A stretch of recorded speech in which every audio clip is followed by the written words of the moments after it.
Well, I'm really excited to be joined on our very first Confluence podcast by Emily Hardisty, who is Hello. one. Hello, Emily.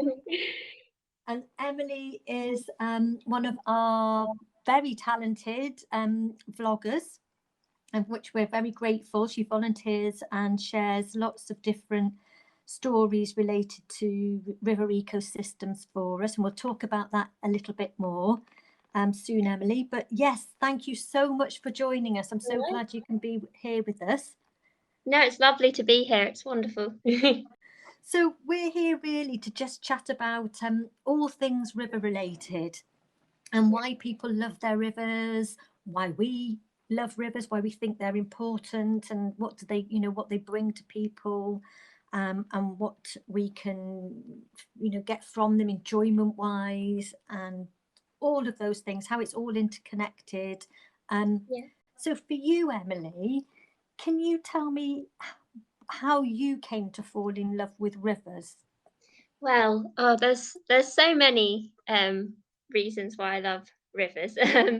I think it's been ever since I was well for as long as I can remember really. When I was younger, there was a river near where I lived growing up. So I would go there and just look around, walk along the riverbank. I used to draw by the river and just see what species I could find. I've always kind of just innately done that, gone on my little nature trails just to see Mm. the world around me and marvel at any species along the way. So yeah, rivers have always been a special place. And I always think I also think it's something, obviously I love every habitat that you could possibly think of.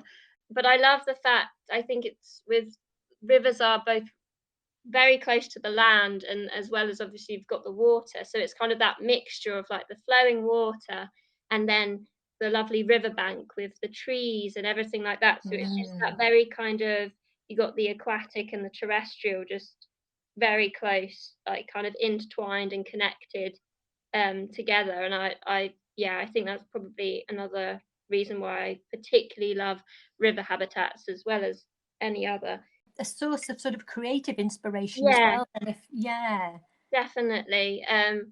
Just the overall, like how rivers work, the species within them, the immense importance that these habitats have for connecting other habitats and species, and the life cycles of particular river species as well. I've always found very fascinating, and ecosystem roles, and yeah, mm, just how it all works. I think it's such a beautiful cycle, really. Just the overall processes that are undertaken through various species and factors of a river environment in general. So yeah, there's so many things, so it's many very difficult. reasons. Yeah, very difficult probably to choose one aspect of Yeah. it.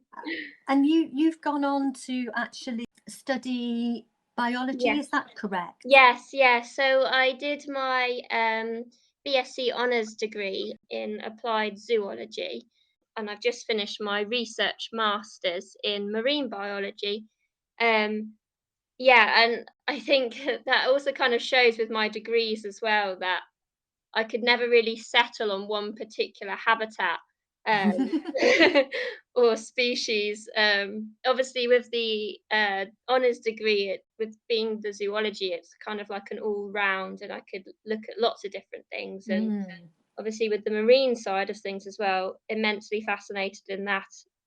Just yeah, I span through every different type of habitat, but rivers have always been, like, especially close. So I've just kind of gone for the title of wildlife biologist as a whole, because I could just never narrow it down to, specific, biologist, so yeah. Yeah.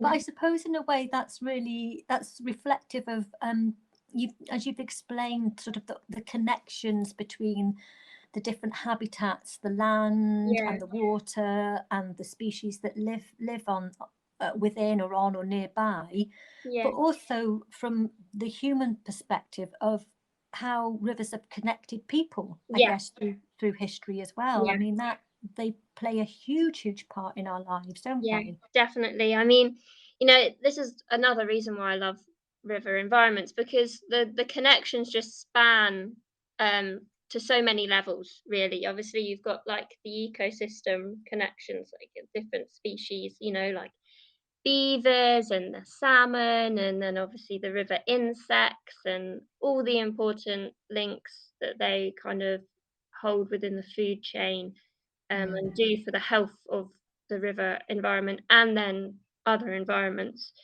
that they all link and connect to. But then obviously you've got the human connections with these habitats as well, that just are ancient, really. I mean, dating way back, people have looked upon river areas as a place of sanctuary, to go. There's always been like kind of a connection with the flow of the water, and people going there to find peace and rest, or just watch and just be with nature. And I think that spans to mental connections with these environments. Obviously, there's been a lot of evidence now in recent years to show how the flow of the river water helps mental health, like just being by a river and watching that flow can help one's mental well-being. And then even wild river swims and things, all the benefits to health that way. So there's that connection as well. And obviously, using these areas for recreational space, and historically, people relying on them for trade and food, and just settling near river areas. There's some fascinating names, and I'm not going to try and remember them all now, but if you do look into sort of when place names as well, and when you can see how a place name has come about, because often it might relate to the actual water. I love this. The water, the look of the surroundings as well, and that those date back to ancient times. Like, a lot of them kind of originating from like Celtic words, pagan beliefs. And I remember reading somewhere that it was something to do with the river Tamar. I believe that means something like dark water or something, or deep water. But again, that's some sort of word that dates really far back. So if we can find a river historian to get in touch with us, or someone with maybe an interest in river mythology and history, they could get in touch with us, and we could come back for another podcast and that would be perfect. Because I really want to find out more about history and the mythology side as well. Absolutely. So with your background, you've also been really keen to share your passion for rivers, and we got to know each other because you actually originally became an ambassador with our national body, the Rivers Trust. And we sort of met through that. And then because you live in the Westcountry area, you've very kindly been making these really great vlogs along riverbank, helping to sort of share. Kind of kick-started all that, and then obviously that led into the river talks that I do with you guys at the Westcountry Rivers Trust, which is all about different species in the river, or different processes that happen by the river or within the river, and things like that, and ecological importance, even like river insects or river plants, and how they'll benefit the waterways, how river plants help filter water, and obviously how that leads to the ocean as well, and all the benefits that has on the ocean, as well as the surrounding habitats. Kind of all about just communicating how important these habitats are. And I can never emphasize that enough, because they're so important. And I always think that kind of communication and education is a key factor to conservation when you're just talking about all this and the reasons behind why these habitats are so vital. Obviously with the hope that will get other people who love these habitats as well, or have always been interested, to want to get involved, to just go and visit their river or help out with Yeah, river conservation in any ways they can. There's so many different ways.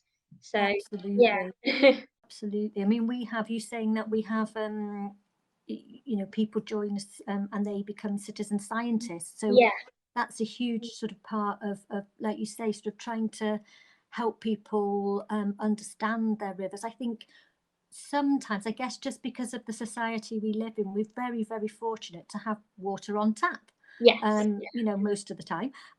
So yeah, it's really, really valuable and so worthwhile to be spending this time talking about our rivers and looking at them as actually not something that perhaps is visited once in a blue moon. yeah, So almost they can become part of your life if you're yeah, fortunate to live nearby one. But also the importance of obviously then looking after them, because our rivers are facing quite a lot of pressure at the moment from lots of yeah. different sources. So it's almost that collective action and those small steps that people can make. I mean, what do you feel about the future of our health of our rivers? How do you see our rivers sort of at the moment? They're just some of the most vital habitats on Mm. Earth. I mean, they're important for connecting so many other habitats. I know I keep saying the word like connecting or connectivity, but they really do. I mean, they're the waters that flow through our landscapes. So they're going to come into contact with so many different things along the way, not just species and other habitats, but obviously Mm. pollution risks and um, those span the varieties of pollution risks that river habitats have to face are just yeah, there's so Mm. many happening pollution wise and continuing to happen as urbanization increases. I really do think the more people, again with like the whole education side of things, the more people Mm. learn and understand these habitats and the more interested they become in them, then that leads to increased conservation. Because I think when people feel fully connected to something or a habitat and feel they Yes. understand it, then they want to help it even more. Um, and I do think more and more people are starting to understand the importance of these habitats now Yeah. and want to get involved with helping them. So I think the future of that is getting better and is increasing, and more people are becoming aware and environmentally aware in general. Yeah. Um, but yeah, obviously there's the worrying factors of the pollution risks that our rivers are facing every day. It's the power in numbers really, and the more and more people that know and make a difference, Yes. then hopefully that's going to lead to an increase in positive outcomes. Yeah, Uh, absolutely. It's from the individual right through individuals, yeah, water companies, local authorities, government, all it's everybody, yeah, business, ecosystems, yeah, particularly as we rely on them as a resource. yeah. We get the For, majority of our drinking water, from yeah. rivers and the water for crops, and the importance of these habitats is never ending, really. If I ask you what your favourite element of a river ecosystem is, do you think you could give one answer? Oh gosh. So I could talk about this for hours. This is the thing. That the life cycles of certain river species particularly interest me. Like They might potentially think of the leaping salmon, but they might yeah, not know anything else. yeah. So There's such a journey for them to even get to that point, and the amount of obstacles they face along the way is, I find it just fascinating and really a beautiful example of a perfect kind of life cycle. Um, so obviously they start off their life in the river, um, hatching from little eggs, and the salmon eggs is quite sticky as well. So they hmm.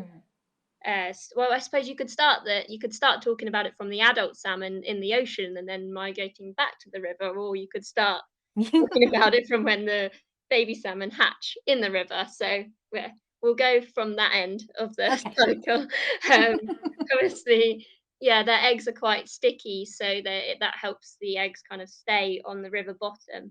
And then when they hatch into they're called alevins when they're at the first stage of the life cycle. And then they feed on the yolk from their eggs. And then they develop Okay. into fry, the second stage of their life, Mhm. and they're still very small, so they're hiding a lot in gravelly areas, which is why, nice, clear, good gravelly areas are really important Mm. especially for salmon spawning grounds and baby salmon, things like that. And then they develop into parr, as the third stage, where they start feeding on river insects and things like that as well. So obviously you've got important elements of the food chain and nutrient cycling going on there. And then they develop into smolt, and then by this stage they're getting ready for their long migration to the ocean.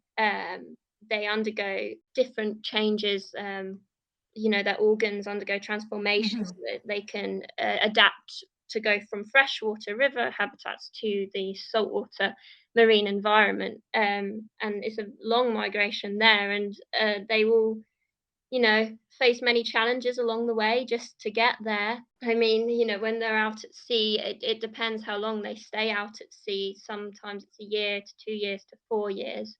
But when they're out at sea, and then that kind of homing instinct kicks in when they're ready to return back to their river of origin. They'll always go back to their river of origin where Oh, they were wow.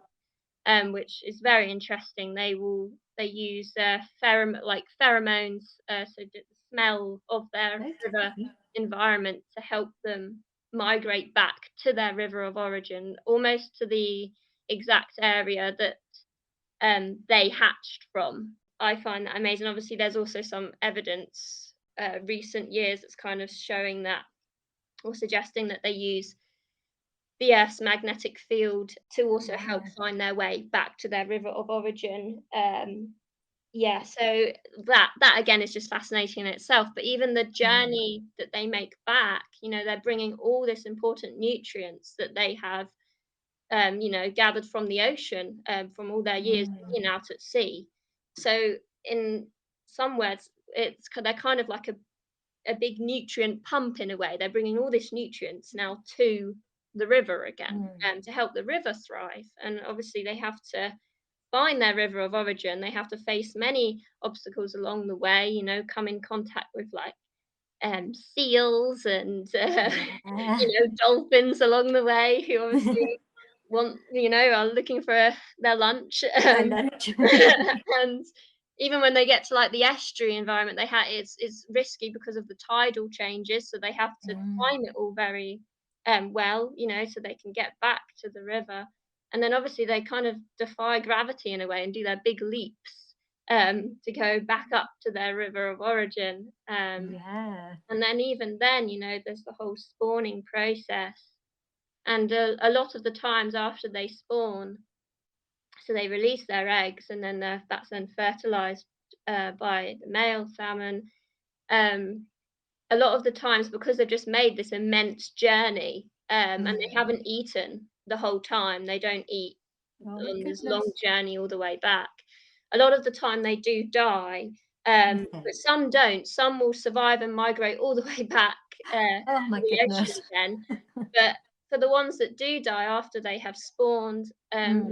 they're releasing all that nutrients into the river Mm. again. But even along the way, if they get caught along the way by, like if an otter finds Yeah. one and eat and feasts on the salmon, then the nutrients that salmon has now brought from the ocean is then kind of transferred into the otter, and then when the otter will go off and, you know, Yeah.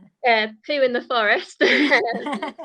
then that fertilizes the ground, and then that's going to help trees grow and other It's plants. that So interconnected yeah, thing again, isn't it? yeah, Absolutely. perfect connection between the aquatic and the land. So again, it's just another reason why I love river Yeah. habitats. Yeah, and that the sort of connection between the land as well. I Yeah, mean, one of the things we look at the trust, along with fish health and salmon, trout, etc., and all yeah, of this sort of stuff, is soil health too, because Yeah, that's obviously vitally important in the way our rivers adapt or change, yeah, or are impacted if there's, you know, sort of runoff, etc., yeah, from field. A river is just not a channel of water. yeah, yeah, exactly. There's so many other elements to it, that are all involved that are kind of working together in a way to keep ecosystem function as a whole. Mm, Um, yeah, even like river banks, and obviously you were saying about the soil and everything. That's obviously very important for, even just filtration and, like decrease the impacts of flooding and, mm, um, things like that. So yeah, and obviously there's all the nutrients in soil. We need healthy soils, vitally important for ecosystem health.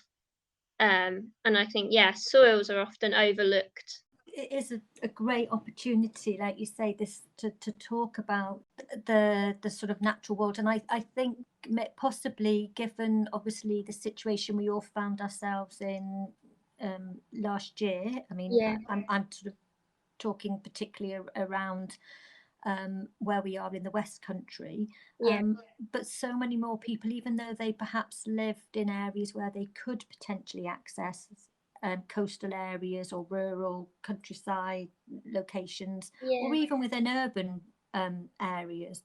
But I think more and more people, and so many sort of findings have shown that more and more people really, really wanted to connect with their outside environments. yeah, And you touched on it before around the sort of the mental health side of things. yeah. I mean, do you find when you go out and you do your river vlogs then that you come back with a happier attitude maybe, Yeah. or a happier outlook on life? Well, does that Mhm. sort of impact on you when you're doing these things then as well? Yeah, 100%.